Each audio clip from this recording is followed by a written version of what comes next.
Beethoven. Hello you guys, and welcome back to the vlog. Oh my cat. Are you content with the choices you've made, Beethoven?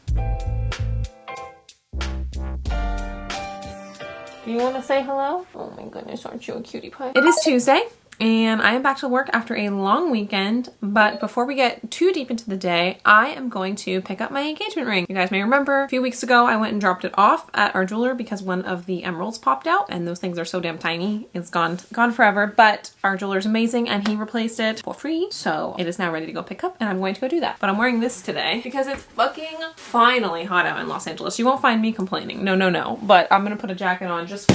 Ow, mother...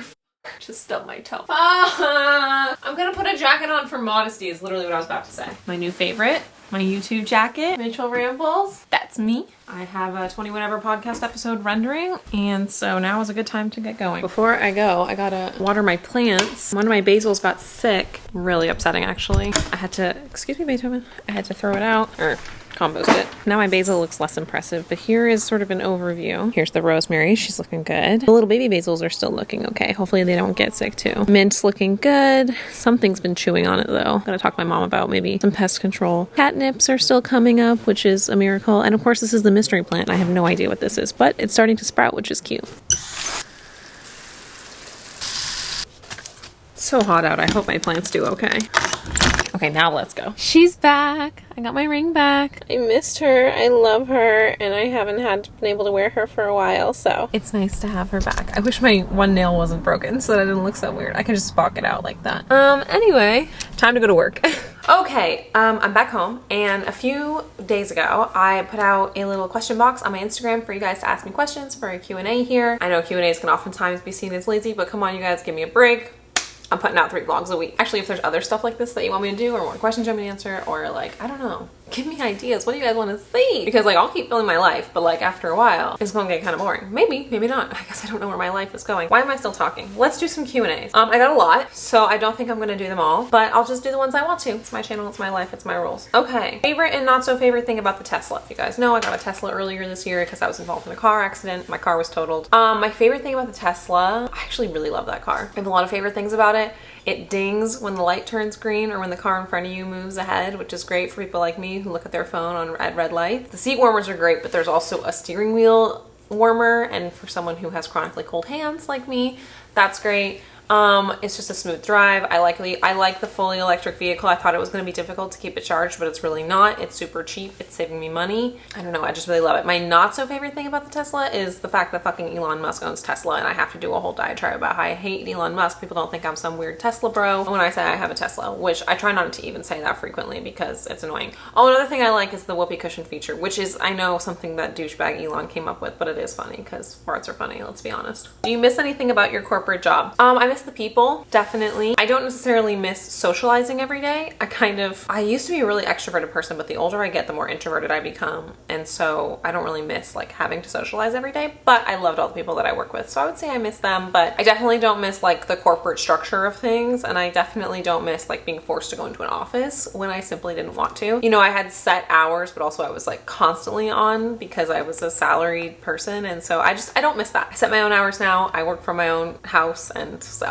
I guess really I only miss the people, and the content we were making was really great, but I'm still making great content. So, and now I have more time to do stuff like this. Someone asked me, I don't even know why you would ask me this, but you know what? Maybe you just are new to me, so I'll address it because I thought it was interesting actually. Someone asked me, how do you stay your size without dieting? This is an interesting question because if you guys found me recently, you may not know that this whole channel, the reason that it even has the number of thousands of subscribers that it has, was started as an eating disorder recovery channel. Oh my god, if you guys have been here since the Ladle by Ladle days, please let me know. I started this channel in 2017 because I had been just out of my recovery from anorexia. I was anorexic when I was a young adult, deeply anorexic, and recovery was probably to this date the absolute hardest mental and physical thing I've ever had to go through. And I did it successfully. I've been successfully recovered for like 8 years. I feel really proud of the way that I recovered and the recovery that I achieved. And so I started this channel to educate others on how I did that. That being said,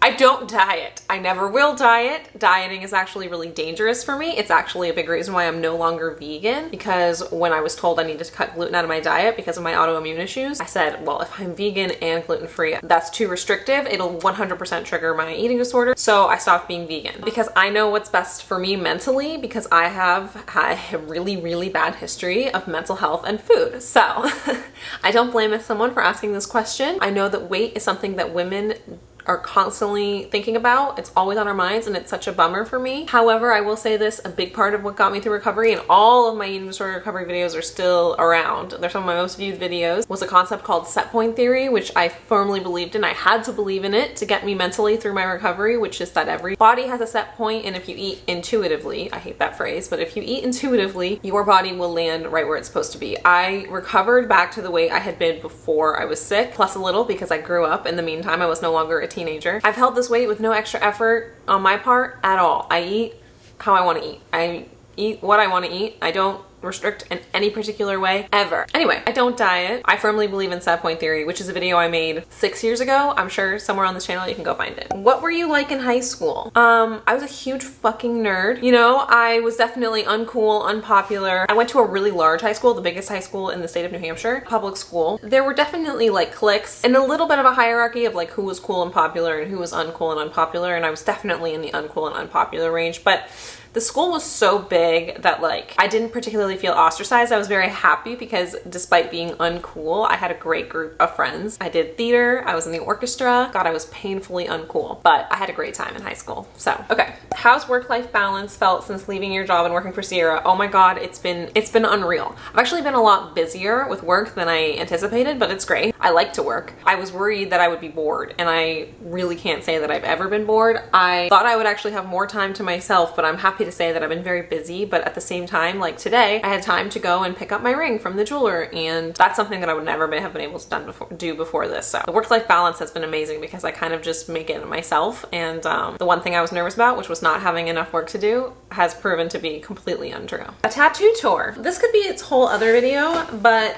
maybe I'll just post pictures because I don't feel like getting up. Let's see. I have a loon on my foot. That was my first tattoo. It's sort of an ode to New Hampshire, where I grew up, but more specifically the Audubon Society, the New Hampshire Audubon Society, where I worked for like 8 years, and the group of friends that I had made there, most of us all got loons. I have I don't know which ear. I have an alligator behind one ear. That was a sort of an ode to my time spent in New Orleans. I have love on my back of my neck, which is, it's for my dad. That always makes people think he's dead when I say I have a tattoo for my dad, but as you guys know, he's well and alive. Just love him a lot. And then I have, what was next? I have I have this H, which was a stick and poke tattoo that I did, or I didn't do it, a friend did it to me. Thought that would go away, never went away, because they don't always go away apparently, but it's all good.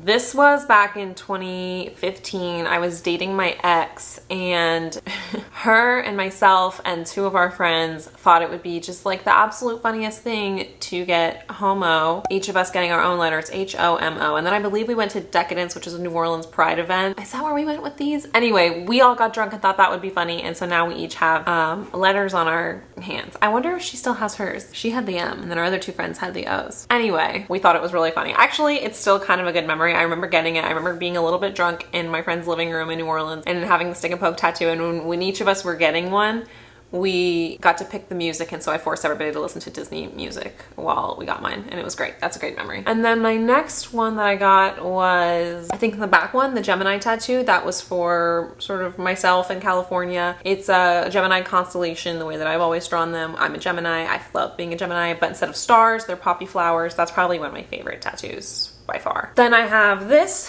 which says 5x5, which is a tattoo I got with my friend Melanie, who's also a huge Buffy fan, and she got Slay because we are like Faith and Buffy. And then also 5x5 is just one of my favorite sayings, so I was happy to get it. And then I got the cat portraits, which was kind of a spur of the moment tattoo that I got right before the pandemic, because there was a really talented pet portrait tattoo artist in the tattoo shop across the street from where I lived back when I lived in Highland Park. She had an appointment the day, like, I decided to get one. She had an appointment. I went and grabbed it quickly, and then boom, like the whole world shut down the next week. Thank God they didn't need a touch up, because she moved back to Korea like a week after that happened. And then, oh, somewhere in there, sorry, I forgot, I got this little heart with my friend Sarah. She has a matching heart. I don't know if you can see that. There's a little heart on my finger. That one needs to be touched up a little bit, but it's holding up pretty good for a finger tattoo. I got the stars, the Harry Potter stars. You know, fuck J.K. Rowling. I feel like I just said this recently, but there's 3 little stars in the corner of every Harry Potter book. Like most ostracized, mentally ill, queer young adults, Harry Potter had a huge impact on my life, and it sucks that the author sucks now, but I can't sort of negate the major impact that Harry Potter had on my life. So I had that tattoo to honor that. I think that's it. But I have 3 or 4 more tattoos that I want to get right now that I already have sort of sketched out. I sketched out a lot of my own tattoo ideas. Actually I drew the loon and the gator, my first 2, because I didn't understand that you could go to the tattoo artist and ask them to do that for you. I thought you had to like come with the tattoo you wanted. But I have the next 3 that I want pretty solid in my head. It's just a matter of like time and money and other factors at play.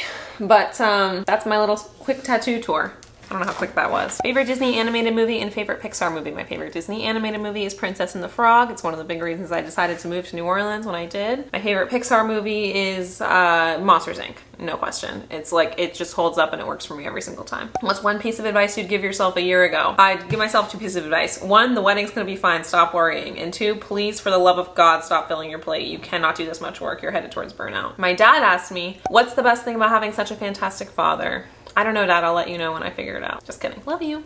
Love, love. What is something we'd be surprised to know about you? A lot of people are always surprised to hear that I'm partially deaf in my right ear. I'm hard of hearing. I'm supposed to be wearing a hearing aid. I'm not right now. There's knowing and nothing to hear. I used to wear it a lot when I was in school. When I was a kid, obviously I wore it every day. And then when I entered the workforce, of course, because I needed to hear, but I wear it less these days. I can hear without my hearing aid, but every time I put it in, I'm like, oh shit, I really am hard of hearing. Half the world is dead to me without me ever realizing. A food item you have to get at Disneyland. I feel like I answered this when I went to Disneyland last week. I think I knew that this question had been asked, and so I said something about it. But for me, it's the red raspberry macaroon at the Jolly Holiday Cafe on Main Street. Macaroons are naturally gluten-free. They're made with almond flour, and raspberries are my absolute favorite fruit. I had some for breakfast this morning. It's sweet and yummy and Mickey shaped, but also like fresh, and ugh, I just love it. What is next on your travel list, and what was your favorite country in Europe for your honeymoon? God, I would love to go to Tokyo. I know you guys are gonna either love this or hate this, but I really want to go to Tokyo Disney. I also just would love to go to Japan. I would love to get a tattoo in Japan. I know that in general tattoos are sort of frowned upon over there, but my friend and her husband went to Japan a few years ago and got like a traditional tattoo, and I love them. They're beautiful, and I would love to do the same. I also really want to go to Tokyo Disney, of course. Any good Disney adult wants to go to Tokyo Disney. For me,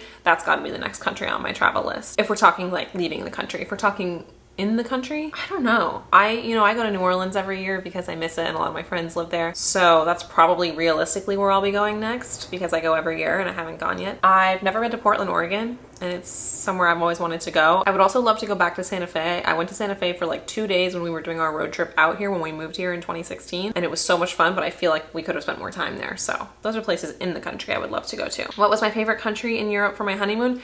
Definitely Spain. We went to Barcelona, Vienna, Austria, and Paris, France. By far my favorite was Barcelona, Spain. And it was one of those things where you go watch my honeymoon video, you'll see we had a couple days cut out of Spain, and I wish we hadn't because it was the food, the culture, the music, everything. It reminded me a lot of New Orleans and living in New Orleans. It felt like I could live there, and I want to go back so fucking badly. Okay, I'm going to eat some lunch, and yeah. You know, thinking about Ladle by Ladle, having answered that question, I wonder almost if I should do like a follow-up, but I really don't know how many people here who are currently viewers of mine even remember that. But I still have a lot of, you know, my view of body positivity and eating disorder recovery has evolved a lot since I stopped making videos, although I stand by everything I've ever said. And I wonder if that would be something that would be interesting. Let me know. Anyway, I do think I'm gonna end the vlog here, you guys, so thank you guys so much for watching, and I'll see you in the next one. Y'all know. Bye.